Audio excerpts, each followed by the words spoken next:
Yo, yo, yo, yo. It's your boy, Mobile Gamers Unite.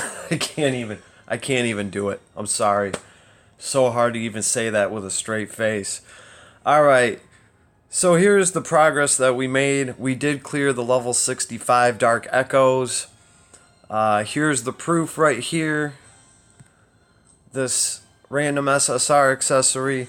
Now, it was a pretty decent clear. I had 3 characters survive. And it got pretty nitty gritty. I still don't know what the hell's going on with those those two heroes at the end, Matthew and Elwyn. I still don't get their whole buff thing. It seems like as soon as their troops die, their buff changes, and then when they get to 50% health or something, their buff changes again.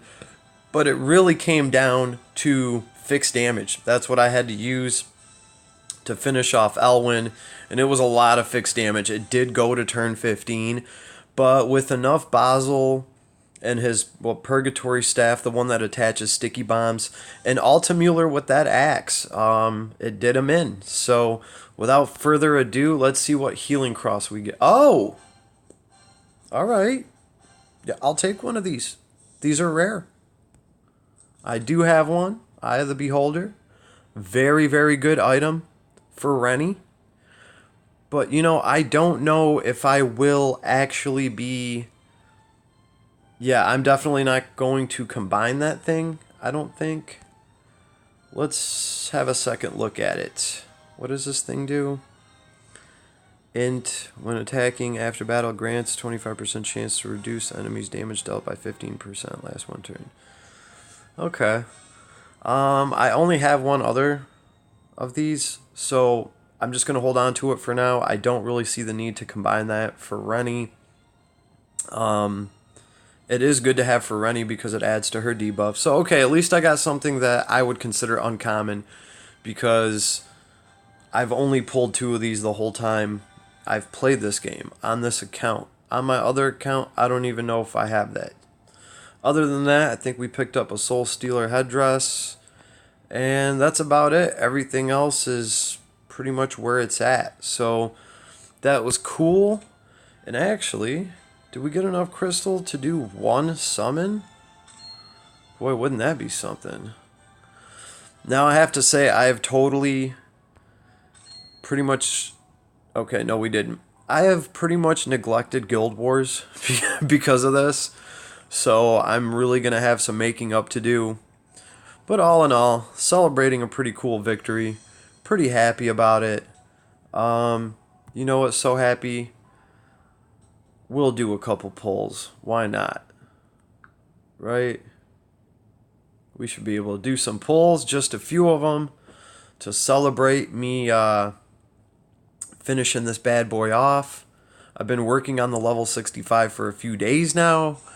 So this is really nice just to be able to finish that out. The battle went good. And it was a tough map. Ask anybody. I've seen a couple other people do it. Keebs did a great job of doing it. He used one of the Origins of Light team, not Origins of Light, but the one that Dieheart belongs to. And that was cool to see. Well, it was really cool to see a juggler do it because his juggler was like keeping him healed the whole time. I did not take that route. Mine's like the exact opposite. Matter of fact, if this wasn't going to work out, I was actually going to start trying to put units in like Farik who can steal buffs. And I was going to try to maybe steal some of those crazy buffs. But it didn't have to come down to that, right? Alright, now what would be cool is if we could at least maybe get an SR for the camera. Come on, we're on YouTube, baby. Nope. Nope. But it's okay. We got our SSR today. In fact, tomorrow, I believe I will be able to get an Epic Martial Spirit and maybe finish my Bernie off. His headpiece needs to go up, but man, it's a Reaper's Breath, and they're kind of common. I don't want to waste an orb on it, but at the same time, I'm getting tired of Bernie having his items not fully leveled up. And I know it would increase his power a little bit because it would be giving him some of his primary stat. But yeah, Mobile Gamers Unite, just kind of hanging out. I'm going to see if I can get into a game of Guild Wars, but just want to let you guys know we did it. It is doable, okay? And I'll show you guys the party that I did this with. It's level 65 content. They do stack the deck against you pretty hard. This was my Bernie, 6483. Like I said, I'm sure I can get him to 65 or maybe 6600 once I finish his gear. But this is the Bernie I took. My Leon is at 6391, but my Leon has a pretty low attack. It's like 1200. He does ignore 15% armor. So all in all, you don't really need a super high attacker. You don't need a 1700 attack Elwyn. This is what mine's got. His gear is maxed. This is what he's attacking with. Alright, I mean, I have 15% attack on this, but other than that, it's a bunch of hit points. So my Leon is actually more durable than he is. I like to think that I have my Leon definitely built different than the norm. Everybody else's Leon is running around at 1700 attack. Mine has a little bit more hit points and stuff. I actually sacrificed about 40 attack. His attack actually went down, but his total power level went up by like 300. That's how many hit points and defense I've added to this Leon. So you don't need a super high attacker. Alright? My Leon's at like 1250, maybe 1300 with chivalry. And I managed to run it. My Basel, this is the Basel I took. He's right under 6k. The Purgatory Staff was wonderful for the fixed damage. The Sticky Bombs is what did everybody in. Well, Elwyn. Other than that, I mean, look, Dark Crown's not leveled. The Veil of Light's not leveled. You know, and his bond's only like 80. So this is it. This was the dream team that cleared the level 65 Dark Echoes. Altamuller was the last one on the team. He's only at 5700. Slayer's Emblem needs to be worked on. Other than that, I'm definitely going to be working on my alt. With Last Rites, I don't care. This guy might as well be 6000 power level with Last Rites, as long as you can stay fully healed. And of course, I took with me as a healer Tierras. And my Tierras is under 4k. So she was squishy. She still managed to take a hit or two. In fact, before I forget, I need to change her soldiers. Guys, watch this. Watch how her power level changes. We go to Sorceress, 39 to 46. So, like 650 more attack, or total power increase from changing to Holy Knights to Sorceresses. I did bring the Holy Knights, though, because I wanted more healing. And let's be real here.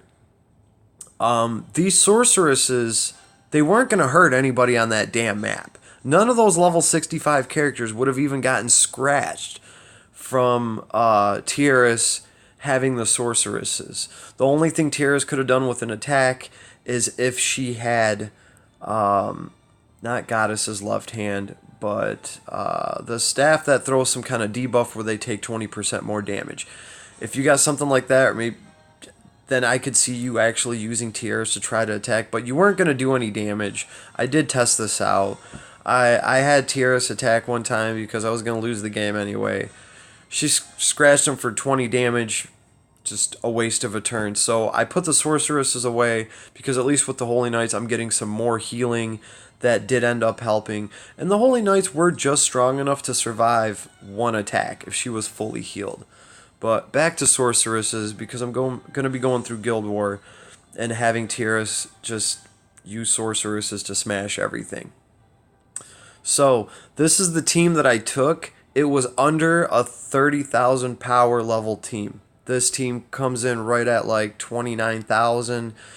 So when really, if you're going to be going to that level 65 event, you're probably going to want a 30,000 power level party. Mine's a little bit under par. You know, my stats are a little bit lower, especially for my attacker for Leon. So a lot of people are going to have a lot easier time clearing that map. I wish I could have recorded it for you guys. It was just too much trouble. I barely scraped by. I have a bunch of partial recordings, and my strategy never changed up until the end. I had to adjust my strategy when the two bosses came down. So I did manage to figure it out. Took me a couple times, but it was just too hard. I also noticed that every time I was in that battle and I would turn my screen recorder on, it would kind of glitch out, and I got an issue with the videos I've been putting out the past couple of days, so I have to figure out what that is.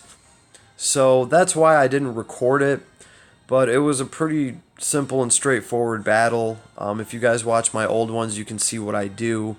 And then when the bosses came down, pretty much, I was ready. I had my units positioned where I wanted them to be. As soon as those guys came down, I was able to throw a debuff on them so that they weren't one-shotting everybody. And then Matthew, you can hurt right off rip. So do as much damage to Matthew until his buff changes. Then smash Matthew over to Elwyn. And then try to finish Matthew off while he's standing next to Elwyn. And start attacking Elwyn too, because after Matthew dies, then Elwyn will switch his buff to take 80% less damage if there's nobody around. And of course, by then, Matthew's dead, so Elwyn's all alone. He's going to take 80% less damage. You're just going to have to deal with it. I honestly thought it was going to go south because Elwyn was able to kill my Leon right off rip, but I managed to pull through. And really, now that I think about it, I don't think Leon would have done that much because he didn't have any fixed damage to apply.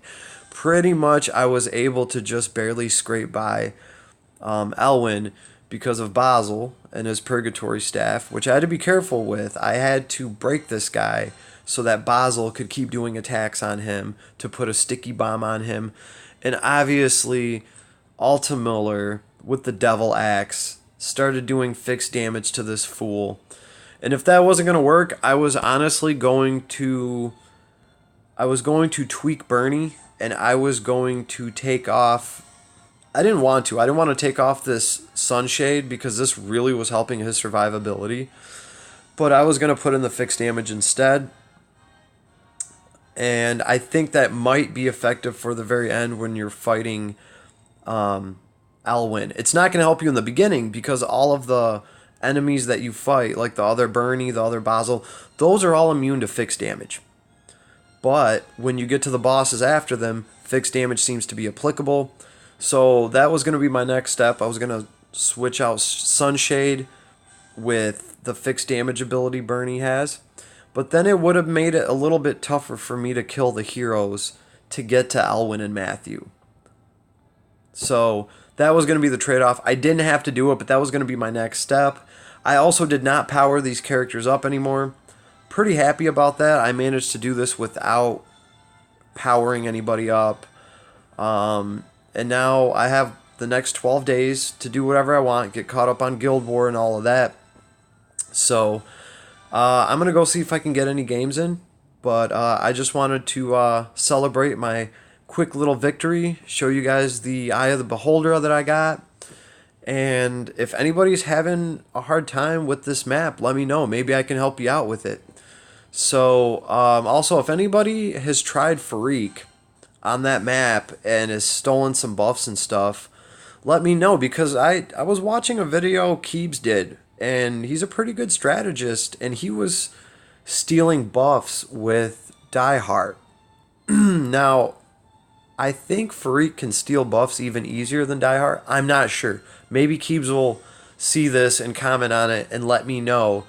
But Farik does a pretty good job of it. I'm going to start building her up because I notice they keep throwing stuff like this our way, and these guys just have these ridiculous buffs. I was going to put Farik in. The only problem is there's no buffs to steal off rip, I don't think. And if there are, you're probably going to get a random one. My Freak's only at 4,000 power level. However, I did put last rites on her. This is how much stock I have in this girl. I feel this confidently about Fareek's abilities to steal buffs and be crazy super good. Also, with the fact that she can heal herself like Altamuller automatically, she can stay at full health, she can make last rites kick in, and also she has the Seductress Dagger, so there's fixed damage there. So this was going to be the next character I was going to try. But regardless, I gotta say, I'm gonna try to get this girl to 5,000 or 6,000 power level, because I'm gonna start running her for these events where there's just crazy ridiculous buffs. It seemed to work with Keebs running who was it? Diehard. He was running a rogue Diehard. So I figure if it works with him, it could probably work with Fareek. And I have last rites for Fareek, which makes her like twice as deadly. Because like I said, if her health is full, she's a lot harder to kill. Throw on a 80% damage reduction buff when there's no enemies around you, and Fareek is unkillable. So I'm definitely still working on that, and characters like this seem to be very effective on levels like that. And I think that's about right, because they gave us these characters, right? They want us to have the tools to be able to do these levels, even if it's a niche way of doing it. You know, cheesing one of these levels, these level 65 levels with some niche, it feels pretty good, man. It really does. It's like scoring an eagle in golf. You know what I mean? It's a long shot, but when they pay off, it's great. Especially when you can steal their buffs and be just as powerful as them. So the only issue I ran into is I did not know which character I wanted to take out to put Fareek in. Altamuller was just doing too much. I'm just glad it didn't have to come down to this, because I do want to level up my second last rites before I really send Fareek out there. And also, yeah, these enhancements can definitely be better. I think if I just work on her enhancements alone, she'll probably be at 4,700, and then I can level all this stuff up. So that's definitely something I'm working on. She does fall into the factions that I run. All right. And Tierras has gotten some love, and Tierras is going to be getting some love, because with the 65 level content, you're not doing it without a healer.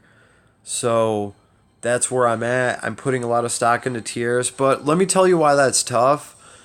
Because shout out to Weiler, whatever the hell his name is.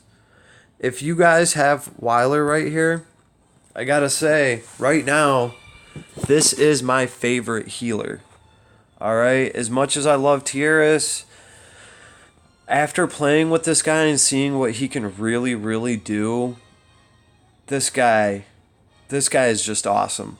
Okay, I didn't realize how useful his strength and ability is when you can literally put it on anybody in the freaking map, because he can reach so far. And mine's only a 3-star. His range with support abilities goes up as you star him up.